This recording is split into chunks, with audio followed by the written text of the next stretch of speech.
proud of how we fought back in the second half, played better football, not exclusively, but at times made enough plays to win the game. It was a rough start for the Saints last night, digging themselves into an early 17-point hole, but once again, they rallied for the win, beating the Chargers 30-27. Saints podcast host and WWLTV.com Saints writer Ralph Marlborough joins us now to talk about the big win. Now, Alvin Kamara said it right, calling last night a dirty, dirty game. He said they just had to claw and scratch to come out on top. Another week of having to rally for the win, Ralph.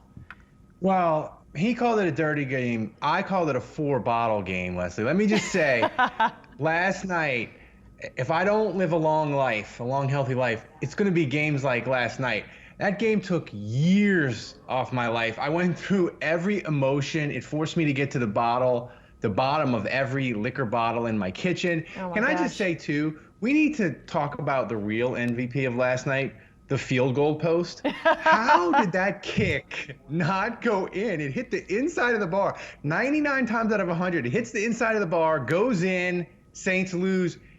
Why didn't it go in? I don't know. And how did he miss a PAT early, too? Yeah, he missed a PAT. He's the MVP, too. It was amazing. But listen to me, Saints fans.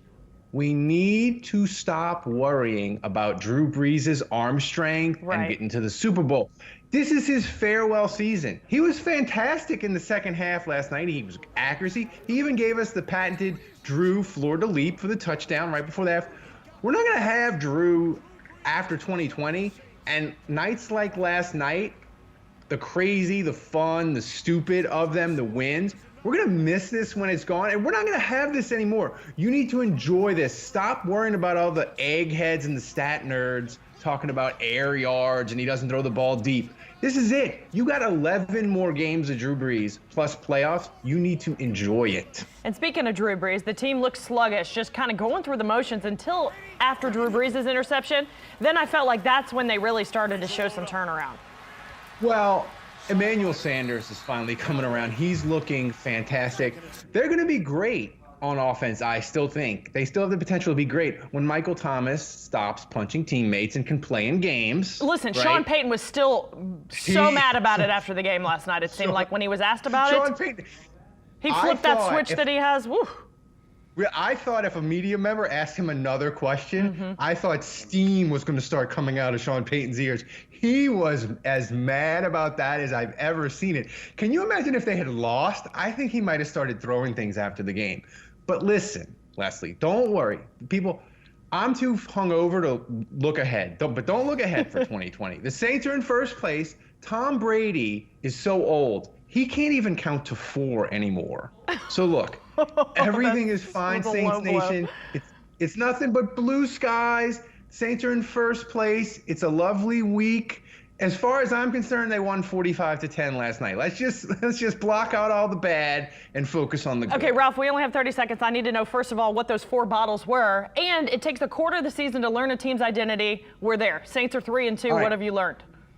4 bottles, Jack Daniels, Jim Beam, proper number 12 whiskey, and Jameson. How are you alive? My liver died 5 years ago.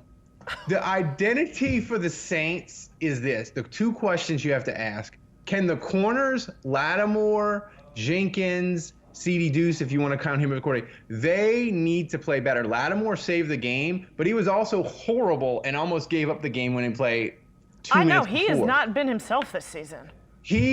Let's hope that his hamstring is not healthy. He needs to get right because the Saints defense is Cam Jordan, DeMario Davis, Lattimore. Those are the 3 guys that need to play well.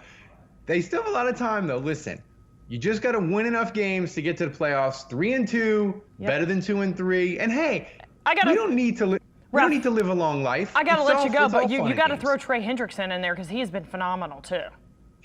Trey Hendrickson has gone from a rotation NFL player to I'm petrified if the Saints don't pay him and he leaves next year. Absolutely. Ralph, we appreciate you.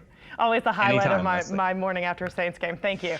The Saints now in a bye week. They play again Sunday, October 25th when they host Teddy Bridgewater, his homecoming, and the Carolina Panthers. Kickoff for that game set for noon at the Dome. The Saints are hoping that at least some fans will be allowed to see that game in the stadium. That final decision rests with Mayor LaToya Cantrell. So Come on, Mayor Cantrell. And Week 5 continues tonight here on Channel 4, a rare Tuesday night NFL game. A battle of unbeaten teams, 4-0 Buffalo Bills against the 3-0 Tennessee Titans. Kickoff set for 6 o'clock. Because of the game, we will have a special hour-long edition of the Eyewitness News at 5 o'clock. Colleen?